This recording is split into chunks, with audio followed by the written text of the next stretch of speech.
প্রচণ্ড ঝড় বৃষ্টির মাঝে একটি পাখির বাসা গাছ থেকে পড়ে গেল এবং একটি পাখির ছানা পানিতে পড়ে সেটা সাঁতরাতে লাগলো।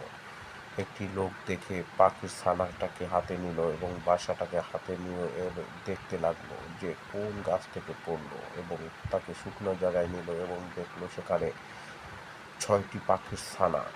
তার ভিতরে একটি পাখির ছানা মারা গিয়েছে। বন্ধুরা, যদি পাখিদের ভালো লাগে তাহলে একটি লাইক কমেন্ট করে যেও। তারপর দেখো মরা পাখির বাচ্চাটিকে কীভাবে মাটি দিয়ে দিল। তারপরে 5টি পাখির ছানা বাসায় নিয়ে নতুন বাসা তৈরি করে তাদেরকে সেখানে রাখলো এবং প্রতিটা দিন তাদেরকে খাবার খাওয়ালো।